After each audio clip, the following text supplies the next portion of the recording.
kelompok manusia-manusia khusus ya membelah jantung ibu kota, mendoakan agama dan negara. Datang dengan sunyi, bekerja dengan senyap, pergi tanpa jejak. Subhanallah. Hadirin ikhwan wal akhwatikullah, di dalam ajaran tasawuf kita kenal ada istilah kholwat. Kholwat itu menyendiri. Ya. Perilaku pengawal tasawuf yang suka mengasingkan diri, ya atau uzlah gitu ya. Uzlah mengasingkan diri, kholwat menyendiri, ya dengan maksud untuk menyepi, gitu. Menyepi agar dapat merasakan kedekatan dengan Tuhan. Itu. Maka saya dengan apa tradisi atau kebiasaan para pengamal tasawuf ini, kalau dulu itu, apalagi zaman dulu ya, banyak orang pengamal tasawuf itu pingin pergi ke suatu hutan belantara gitu, atau ke atas gunung atau ke dalam gua seperti Kanjeng Nabi Muhammad SAW di Gua Hira. Tuh. Karena memang ingin menyendiri bersama dengan Tuhan, bersama dengan Allah, untuk merasakan dapat ya, dapat rasanya itu, gitu. Dan itu kebahagiaan yang hakiki gitu kan. Nah kalau zaman sekarang itu sudah zaman modern, gitu. Masih ada juga yang seperti itu, tapi bagi kita yang sudah ada di kota, ya kemudian di dunia-dunia yang sudah apa namanya itu sudah sekarang sudah modern gitu ya. Jadi kholwat atau mengasingkan diri itu malah di tengah-tengah keramaian gitu. Gitu. Jadi kita dididik oleh guru kita, kholwat biasa menyendiri, menyepi, bahagia dengan sendirinya itu di tengah keramaian gitu. Nah, nah terkait dengan ini saya bersyukur ya kepada Allah, terima kasih kepada Abah kita telah melaksanakan menakiban di Tugu Monas ya. Setelah semakin ke sini saya renungkan itu ya. Pengusaha Abah sering mengatakan bahwa kita ini adalah pasukan apa? Kita ini adalah orang-orang khusus, orang khusus ya. Jadi bukan orang umum lagi. Kita tahu kemarin hiruk pikuknya di Indonesia, khususnya di ibu kota, dan pas menjelang kita akan melaksanakan manakib di Tugu Monas. Ya, mencekam, suasana mencekam, ya informasi, update informasi itu per menit. Gitu. Nah, sebagaimana yang sudah saya ulas ketika khidmat Imliah pada malam Selasa kemarin. Nah, ketika berada di situ, ya semakin ke sini semakin saya renungkan. Inilah kerjanya orang-orang tasawuf. Gitu ya. Jadi datang dengan sunyi, bekerja dengan senyap, pergi tanpa meninggalkan jejak. Gitu. Ketika di Hotel Sriwijaya, selesai amaliyah Maghrib Isya, mampir ke kamar Abah di depan ruang tamu sedang santap malam. Nah, kemudian di situ pengusaha Abah menyampaikan, gitu, kita adalah pemadam kebakaran, gitu, damkar, gitu. Ini kebakaran kata Abah, gitu. Nah, kita pemadam kebakaran. Kita melaksanakan pengajian di Tugu Monas, berangkat tengah malam, jam 2 itu ada jam 1 gitu ya. Ada jam 2 saya sendiri jam 3 jalan kaki dari hotel itu, sunyi, ya, dengan sunyi, berjalan menyusuri jalan pinggir jalan raya itu, ya, sunyi, hanya lewat beberapa ada manusia, beberapa gelintir manusia, gitu, termasuk para petugas aparat TNI yang menjaga di sudut-sudut ya, di objek-objek vital, ya sempat juga menyapa gitu. Mereka juga menyapa saya beserta rombongan itu. Nah, sunyi masuk ke apa namanya kawasan Monas yang begitu luasnya, sayup-sayup dari jauh terdengar suara itu dari sound system ya. Ternyata sudah melaksanakan manakiban. Hadir banyak, walaupun ada berita banyak sekali juga dari ikhwan yang putar balik ya. Sudah niat ingin berangkat tapi putar balik. Itu pun atas izin guru agung gitu. Saya kira hadir sedikit, ternyata banyak sekali yang hadir. Ditambah lagi kata pengusaha itu satu orang bawa 100 malaikat, ya. 100 malaikat membawa, dan kalau sudah berapa kali sholat sinis musaban, kalau sudah 10 tahun ngamalin ini, baru 10 tahun, 10.000. Masing-masing orang minimal bawa 1.000 malaikat hadir di Tugu Monas. Untuk apa? Memadamkan kebakaran. Datang dengan sunyi, bekerja dengan senyap, pergi tanpa jejak. Ada ikhwan saya dari sini berangkat pagi subuh sampai situ sudah bubar gitu. Jadi tak ada jejak gitu. Seolah-olah tanpa jejak, tapi kerja gitu. Apa yang dilakukan? Masya Allah, di tengah manusia sunyi senyap, manusia yang ada seputaran Jakarta itu dengan apa situasi yang demikian, mungkin di dalam rumah ya dengan mengurung diri itu tidur terlelap, ada sekelompok manusia-manusia khusus ya membelah jantung ibu kota, mendoakan agama dan negara. Datang dengan sunyi, bekerja dengan senyap, pergi tanpa jejak. Subhanallah. Nah, hadirin ikhwan wal akhwat rahimakumullah, tradisi itu seperti itulah kerjanya orang-orang tasawuf ya. Selalu bekerja di belakang layar tanpa mau terlihat gitu. Seperti itu. Tuh. Kalaupun kita masih ada amaliyahnya pengen dilihat gitu ya, pengen diakui, itu masih tahap belajar, ya nggak apa-apa gitu. Sama-sama gitu masih tahap belajar. Tapi sejatinya pengawal-pengawal tasawuf, para sufi, para mursyid itu bekerjanya senyap ya, bekerjanya. Ya, tidak tidak bahkan tidak tidak bisa diketahui bahkan di tengah-tengah orang ramai bahkan tata cara mungkin pergerakannya itu mungkin juga kata-katanya itu mungkin juga sikapnya itu malah menutupi hakikat yang sesungguhnya hanya orang-orang tertentu hanya orang-orang khusus yang bisa mengetahui itu orang umum melihatnya apa yang terlihat dengan mata yang ada di kepala secara harfiah, tapi orang-orang tasawuf melihat di baliknya adalah hakikatnya. Misal kita ambil contoh Gus Dur, ya. Semalam itu saya nonton podcast ya kalau sekarang. Kalau dulu tuh Kick Andy, kemudian wawancara-wawancara di TV.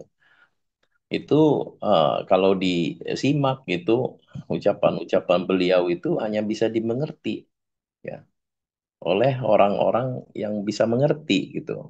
Contoh, ketika beliau menyatakan pergi ke rumah Megawati untuk memberikan dukungan sebagai calon presiden. Gitu ya. Saya datang ke rumah Megawati, menyampaikan dukungan. Saya sampaikan gitu, wah Ibu Mega itu menjawab, makasih ya Mas gitu, terima kasih gitu. Dalam hati saya, kata Gus Dur, ya dalam hati saya, ya sekarang, kalau nanti lain lagi. Nah itu kan sebenarnya ungkapan yang seperti itu hanya dilihat sepintas seperti biasa-biasa saja. Tapi bagi kita, ahli di dalam diajarkan di dalam oleh pengesabah zikir, nah itu ketika mengucapkan itu tak di dalam kolbunya beliau yang hadir di situ Ismul Azam kemudian menyampaikan seperti itu bahasa. Jadi saya bilang sama istri saya itu yang bicara itu Gus Dur tapi yang di hatinya itu bukan Gus Dur itu. Nah, seperti itu ya. Itu contoh aja. Jadi tradisi orang-orang tasawuf itu memang suka bekerja dengan senyap gitu. bukan di permukaan gitu. Nah, ini dibuktikan oleh guru agung kita beserta dengan para murid beliau itu saya lihat itu saya kagum sekali. Profesor Kiai Haji Hedi Sri Hamzah Putra terdepan beliau di samping pengusaha itu ya berada di terdepan gitu di Monas Tugu Monas ketika akan melaksanakan menunggu waktu subuh itu saya di belakang beliau itu. Nah jadi alhamdulillah gitu merasa bersyukur gitu tetapi ada rasa seperti mencekam gitu ya mencekam seperti ya mencekam lah mengerikan seperti begitu ya situasi yang genting gitu ya diumumkan naik lagi diumumkan Kiai Kiai Amin tuh kemudian panitia diumumkan akan segera selesai ini maka bis masing-masing yang keliaran dikawal oleh polisi menuju keluar Jakarta gitu ya. Tetapi di saat seperti itu saya merenung ya, saya bersyukur kepada Allah bersama dengan Guru Agung ya. Kalau dibandingkan dengan huru hara ketika nanti hari pembalasan, hari kiamat melebihi itu mencekamnya. Allah akan mengumpulkan orang-orang bersama dengan pemimpin-pemimpin mereka, bersama dengan imam-imam mereka. Lebih berlipat-lipat ya, beribu-ribu, mungkin berjuta-juta kali lipat ya mencekamnya. Digambarkan dalam Al-Quran seorang ibu sedang menyusui anak bayinya ketika hari kiamat dilepas begitu saja. Ya, saking mencekamnya. Jadi kalau dibandingin dengan situasi yang kemarin itu belum apa-apa, jauh sekali. Dan itu pilihannya gitu. Ketika hari kiamat, pilihannya kita mau bersama dengan siapa. Alhamdulillahilladzi faddalana ala katsirin min ibadil mu'minin. Masuk Monas, orang dijaga pintu gerbangnya dengan berapa peleton pasukan TNI. Di dalam Monas kita dijaga. Tenang, tentram, adem, ayem. Ya. Datang dengan sunyi, ya. Kerja dengan senyap, pergi tanpa jejak. Ya. Itulah tradisi pengamal tasawuf. Tradisi ini sebenarnya bukan yang baru ya. Kalau zaman dahulu ya seperti itu. Seperti di dalam Al-Quran, uzlahnya Nabi Ibrahim, Ashabul Kahfi, ya, ada Nabi Musa alaihissalam, ya, Maryam, ya, masih banyak juga dicontohkan oleh kanjeng Nabi Muhammad sallallahu alaihi wasallam. Wahiro laqad kana lakum fi Rasulullah uswatun hasanah. Ya. Fi Rasulillahi uswatun hasanah. Sungguh dalam diri Rasulullah itu ada suri tauladan yang baik. Ya. Di dalam Al-Quran Allah berfirman, A'udzubillahi minasyaitonirrajim.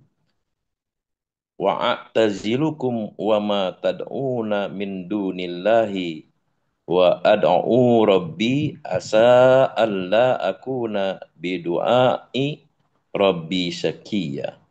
Dan aku akan menjauhkan diri darimu dan dari apa yang kau sembah selain Allah, dan aku akan berdoa kepada Tuhanku. Mudah-mudahan aku tidak akan kecewa dengan berdoa kepada Tuhanku. Quran Surat Maryam ayat 48.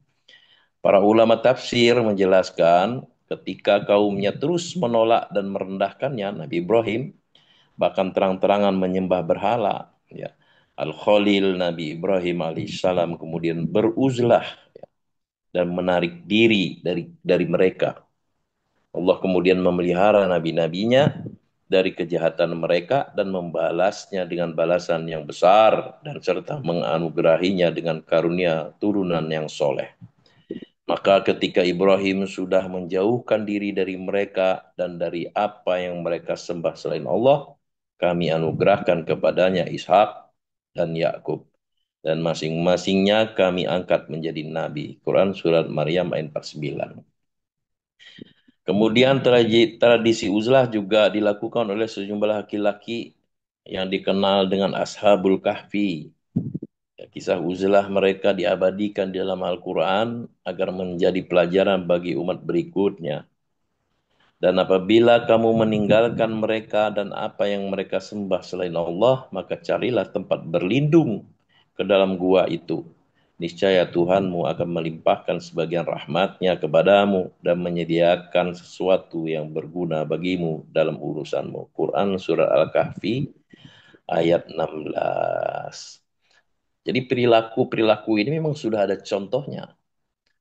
Contoh dari para nabi yang diutus oleh Allah untuk uh, menyendiri, menyendiri dalam arti untuk menemukan rasa bersama dengan Tuhan.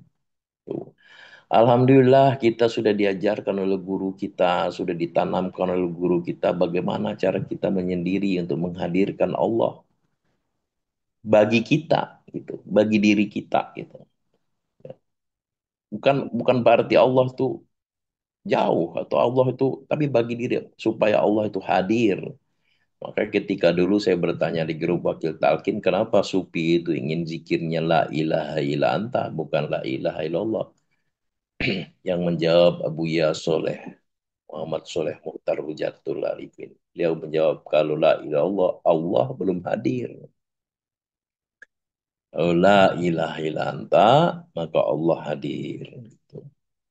Hadirin ikhwan wal akhwat rahimakumullah. Nah, itulah juga contoh ya bahwa ajaran uzlah atau kholwat itu dalam tasawuf ada contohnya ya. Juga difirmankan dalam Al-Quran, wa idza sa'alaka ibadi anni fa inni qarib ujibu da'wat tadda'i idza da'ani falyastajibu lil wal yu'minu bila'allahum yarshudun. Dan apabila hamba-hambaku bertanya kepadamu Muhammad tentang aku, maka sesungguhnya aku dekat. Aku kabulkan permohonan orang yang berdoa apabila dia berdoa kepadaku. Hendaklah mereka itu memenuhi perintahku dan beriman kepadaku agar mereka memperoleh kebenaran. Quran Surah Al-Baqarah ayat 186. Juga disebutkan di dalam Al-Quran, dan sungguh kami telah menciptakan manusia dan mengetahui apa yang dibisikkan oleh hatinya. Dan kami lebih dekat kepadanya daripada urat lehernya. Quran Surat Qauf ayat 16. Nah, untuk para pelaku tasawuf, para sufi, untuk mendapatkan, merasakan kedekatan dengan Allah itu uslah, hormat. Gitu. Menyendiri. Ya, untuk bersama. Gitu. Nah, kita sudah diajarkan oleh guru kita dimanapun, kapanpun, sedang apapun, bagaimanapun, dalam keadaan bagaimanapun, bisa berkholwat. Alhamdulillahilladzi faddalana ala katsirin min ibadil mu'minin. Hadirin ikhwan wal akhwat rahimakumullah. Alhamdulillah ya, alhamdulillah bersyukur gitu. Kita bisa dibersamakan oleh guru agung kita. Kalau ibarat kita berangkat berperang, kita kemarin itu ikut berperang secara fisik gitu ya. Tapi perang sekarang bukan perang seperti dulu gitu. Kita mengamankan gitu agama dan negara gitu. Bagi ikhwan yang sudah berniat gitu, tapi kemudian dengan berbagai uzur, ada yang sudah masuk tol ditutup balik lagi, pengusaha mengeluarkan maklumat, tidak ada yang ditinggal, gitu. Tidak akan tertinggal. Bahkan niatul mumin ya khairu min amali. Dari niat orang mukmin itu lebih baik daripada amalnya, kata pengusaha. Dalam kitab Miftah Sudur, baru kata Abah, sungguh baru sekarang itu apa namanya tuh di apa terjadi gitu ya terwujud gitu. Nah, oleh karena itu dalam hadis Nabi Muhammad SAW dari Anas radhiyallahu anhu bahwa Nabi SAW sedang dalam ekspedisi militer atau beliau bersabda ya, ada beberapa orang di Madinah di belakang kami. Kami tidak pernah melewati jurang ataupun lembah tanpa mereka bersama kami. Mereka terhalang oleh suatu uzur.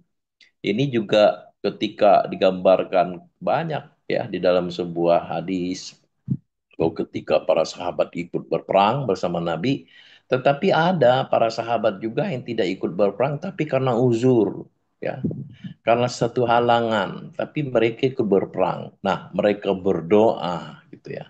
Maka doa itu adalah senjata yang sangat ampuh, doa orang mukmin itu. Maka kita kemarin melaksanakan doa-doa di Tugu Monas ya. Kapilah kita ya, kapilah gitu ya. Datang dengan sunyi, bekerja dengan senyap, pergi tanpa jejak. Alhamdulillahilladzi faddalana ala katsirin min ibadihil mu'minin. Allah berkahi semuanya segalanya selamanya bi barakati karomah abawas al-Fatihah. A'udzubillahi minasyaitonirrajim. Bismillahirrahmanirrahim. Alhamdulillahirabbil alamin arrahmanirrahim maliki yaumiddin. Iyyaka na'budu wa iyyaka nasta'in. Ihdinas syiratal mustaqim.